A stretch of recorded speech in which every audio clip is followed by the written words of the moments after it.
सिर्फ भारत ही नहीं बल्कि बहुत से दूसरे देशों के लोगों को भी ये लगता है कि महाभारत एक काल्पनिक घटना है। जिस तरह से इस महाभारत की कहानी को दर्शाया गया है उसे देखकर ऐसा लगता है कि मानो ये कोई अविश्वसनीय घटना हो। लेकिन आज बहुत से लोग महाभारत से अपनी जिंदगी में बहुत सी बातें सीखते हैं और महाभारत को अपनी जिंदगी का आधार मानकर जीवन बिताते हैं, और वहीं बहुत से लोगों को ये सब काल्पनिक लगता है और वो लोग महाभारत को एक काल्पनिक कहानी बताते हैं। पर ये पूरी तरह गलत है, क्योंकि महाभारत खुद इस बात का प्रमाण है कि महाभारत एक सत्य घटना है। जी हाँ, महाभारत में कुछ ऐसी बातें हैं जो बताती हैं कि महाभारत कोई कल्पना नहीं है बल्कि एक सच है। तो आइए जानते हैं उन बातों को जो महाभारत को काल्पनिक होने की बात को झुठलाती हैं। तो चलिए शुरू करते हैं।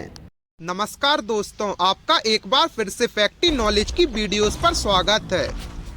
गाइस, असल में महाभारत खुद इस बात की पुष्टि करता है कि ये जो घटना है वो सत्य है कि इतिहासकारों द्वारा और भी कई ग्रंथ और महत्वपूर्ण किताबें खोजी गई हैं, लेकिन सभी किताबों पर उनकी शैली स्पष्ट रूप से लिखी गई है। लेखक हमेशा से किताबों की शैली का विवरण ऊपर ही दे दिया करते हैं, लेकिन महाभारत के ऊपर पुराण और इतिहास लिखा हुआ है, और ऐसे में लेखक ने ये बात साफ कर दी है कि ये कोई कहानी या कविता नहीं है बल्कि एक सत्य घटना है। और चलिए एक बार ये मान लेते हैं कि ये एक कल्पना है, लेकिन कल्पना करने के लिए किसी वंश के 5 से 10 राजाओं के नाम होना पर्याप्त है। लेकिन जब आप महाभारत कालीन इतिहास को पढ़ते हैं तो आपको उसमें भारत वंश के राजाओं की पूरी सूची मिल जाएगी। इसका मतलब ये हुआ कि महाभारत कोई काव्य या महाकाव्य नहीं है। अगर ये काव्य या महाकाव्य होता तो इसमें कुछ ही राजाओं के नाम होते, लेकिन इसमें राजा महाराजाओं की पूरी सूची दर्शाई गई है।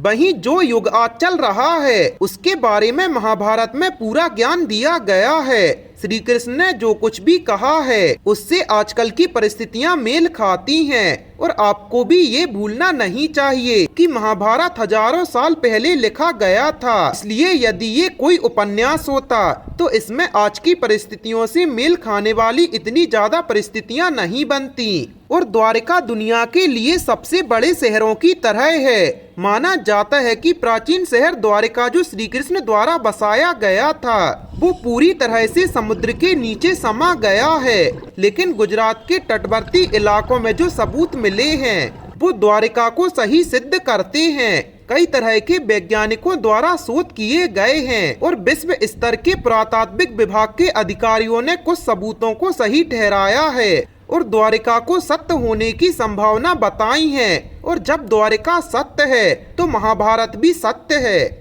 और भारत के कई क्षेत्रों में, खासकर भारत के उत्तर भारत में 35 से अधिक स्थानों पर पुरातात्विक साक्ष्य प्राप्त किए गए हैं और महाभारत में वर्णित प्राचीन शहरों के रूप में उनकी पुष्टि की गई है।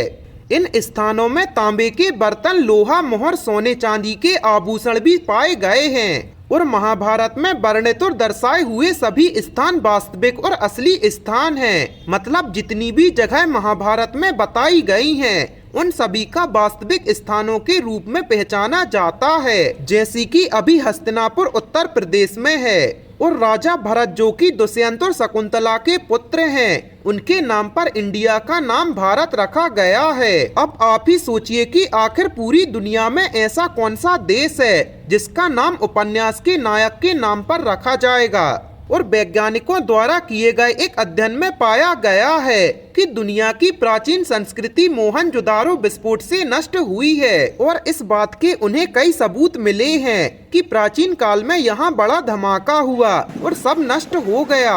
और इसी प्रकार नालंदा दुनिया के लोगों को जापान पर गिरे पहले परमाणु बम गिराए जाने तक कोई ये नहीं जानता था कि इतना बड़ा विस्फोट भी हो सकता है, लेकिन हमारे ग्रंथों में इनका उल्लेख प्राचीन काल से है। अब आप ही सोचिए कि जब उस समय परमाणु ऊर्जा या बम नहीं थे तो इतनी सटीकता से विस्फोट का वर्णन कैसे किया जा सकता है।